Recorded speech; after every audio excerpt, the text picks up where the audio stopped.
안녕하세요. 김태우 목사입니다. 뚜벅뚜벅 메시지 오늘은 요한복음 32번째 기다림, 그게 인생이다. 요한복음 11장 1절에서 41절의 말씀 가지고 뚜벅뚜벅 걸어가겠습니다. 오늘 본문은 예수님이 죽은 나사로를 살려낸 놀라운 이적을 기록한 말씀입니다. 나사로가 죽은 지 나흘이나 되었는데, 그래서 그 시신에서 냄새가 나고 있는데 살리지 않다가 나중에 살리는 그런 장면, 예수님이 부활이요 생명이심을 증명한 놀라운 사건인 것입니다. 그런데 오늘은 이 사건을 시간의 관점에서 살펴보려고 합니다. 나사로가 병들어 죽어가고 있는데 예수님이 서두르지 않고 오히려 지체하셨습니다. 예수님의 지연 작전이라니 참 이상한 일이 아닐 수가 없죠. 자, 6절 보십시오. 나사로가 병들었다함을 들으시고 그 계시던 곳에 이틀을 더 유하시고, 사랑하는 나사로가 곧 죽을지도 모르는데 있던 곳에 이틀을 더 유하셨습니다.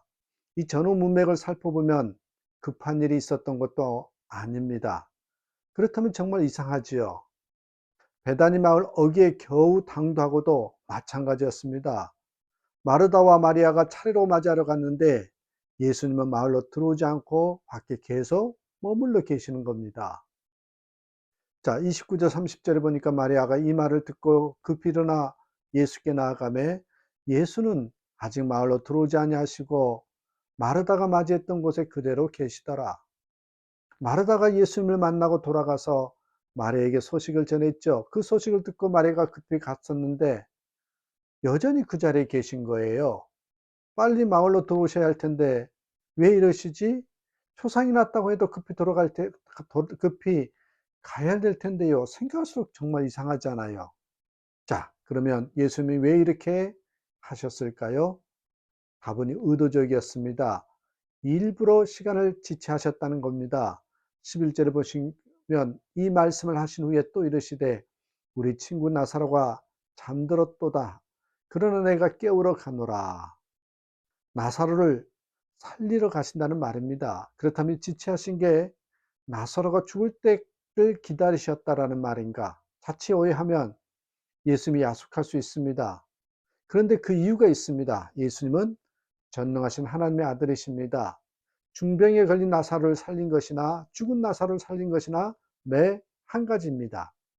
마치 이런 거죠. 수학 박사에게 1차 방정식이나 미적분이나 그게 그것이죠. 척척 다 풀어가니까. 나사로가 죽어도 살릴 수 있으니까 서두르지 않는 것입니다. 그러면 과연 예수님이 서두르지 않는 이유가 구체적으로 무엇일까요? 심하게 말하면 의도적으로 지체하신 이유가 무엇일까요?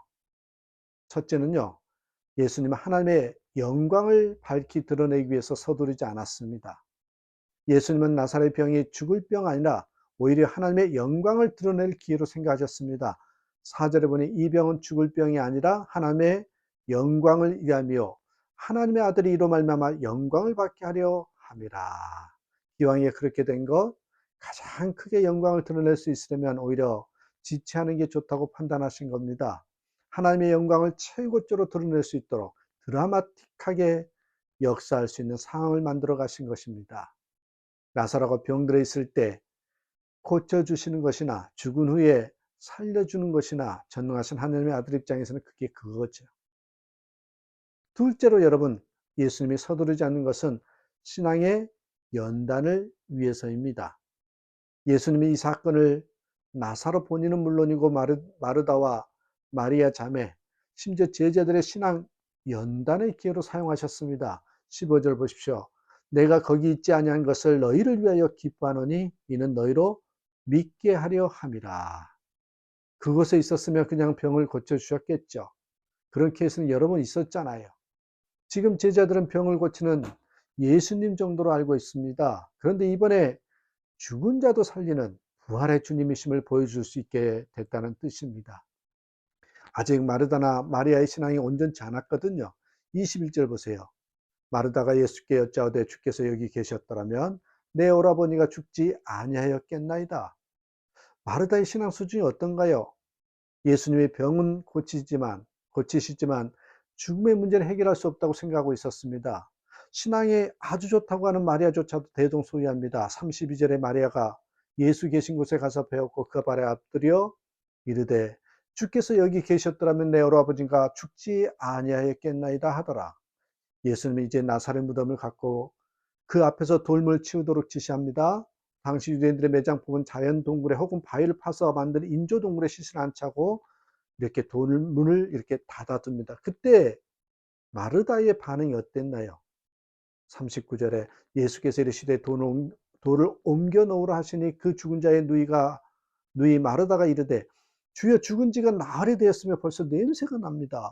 마르다가 시신이 부패했다며 만류했지만 예수님이 계속 요구하셨기에 결국 돌문이 치워집니다. 그러자 예수님은 하나님께 감사의 기도를 드리고 죽은 나사로를 향해 외치죠. 나사로야 나오라. 그때 놀라운 일이 벌어집니다. 나사로가 살아났습니다. 수의를 입은 채로 뚜벅뚜벅 걸어 나왔습니다. 모든 사람이 깜짝 놀라고 그로 인해서 그들에게 믿음의 시야가 환히 열렸을 것입니다. 예수님은 이제 곧 십자가에 못 박혀 죽을 것입니다. 그러면 따르던 자들이 울고불고 난리가 나겠죠. 배신자도 속출할 겁니다. 그때를 대비해서 가장 친한 삼남매와 제자들에게 부활의 주님을 믿는 믿음을 심어주시려고 의도하셨음을 알 수 있습니다. 이처럼 하나님이 우리가 기도할 때 당장 응답해 주시지 않고 즉시 섭리해 주시지 않는 이유가 분명히 있습니다. 신앙의 연단 때문입니다. 세 번째는 예수님께서 서두르지 않으신 것은요, 최선의 결과를 주시기 위해서입니다. 예수님은 단순히 나사로 한 사람만 살리는데 그치고 싶지 않으셨습니다.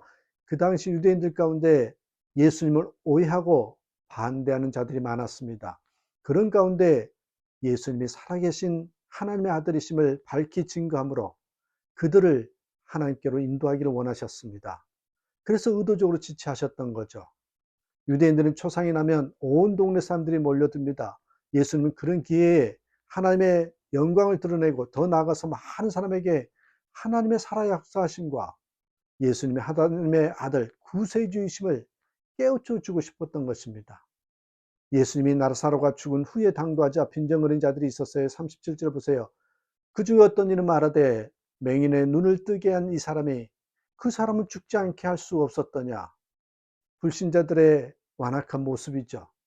그들의 불신앙을 안타까워하신 예수님이 어떻게 하십니까? 42절에 항상 내 말을 들으시는 줄 내가 아나이다. 그러나 이 말씀하고 있는 것은 불러서 무리를 위함이니 곧 아버지께서 나를 보내신 것을 그들로 믿게 하려 함이니이다. 그들이 보는 앞에서 기도하고 이적을 행하셨습니다. 이렇게 해서 나사로가 살아나자 난리가 납니다. 많은 사람들이 소문을 듣고 몰려옵니다. 결과적으로 어떻게 되었습니까? 12장에 나중에 보시면 나사로 때문에 많은 유대인들이 가서 예수를 믿음이러라. 이렇게 보니까 어떻습니까? 나사로가 죽음을 경험하기는 했지만 신앙의 연단도 받고 하나님의 영광을 위해서 복음의 선한 도구로 쓰임을 받았습니다. 나사로 본인에게 물어보지 않아서 정확히 모르지만 그 역시 예수님이 서두르지 않는 것에 대해서 불만이 없을 것입니다. 오히려 나중에는 크게 감사하지 않았을까 짐작해 봅니다. 그러니까 늦은 게 손해가 아닙니다. 우리가 인생을 살다 보면 오히려 늦어진 게 다행일 때가 너무너무 많습니다. 갈라디아서 6장 9절에 우리가 선을 행하되 낙심하지 말지니 포기하지 않으면 때가 이르매 거두리라. 여러분 인생을 살면서 일이 잘 안 풀려서 고민할 때가 있습니까? 자녀들이 빨리 안 풀려서 근심이 되십니까? 그래서 하나님께 섭섭하십니까? 심하게 말해서 하나님께 삐졌습니까? 그러나 여러분, 하나님은 우리의 신앙을 위해서 우리의 삶을 더 최선의 것과 연단과 더 성숙함을 위해서 하나님의 때를 기다리고 있다는 걸 잊지 마시기 바랍니다. 그렇다면 우리에게 필요한 것이 무엇일까요? 기다림입니다. 하나님께서 분명히 우리에게 좋은 것을 좋은 때에 이루신다는 것을 믿고 기다릴 줄 아는 것. 그게 인생이요. 그게 신앙인 것입니다. 이 기다림에서 승리하는 저와 여러분의 삶이 되시기를 주님의 이름으로 축복합니다. 감사합니다.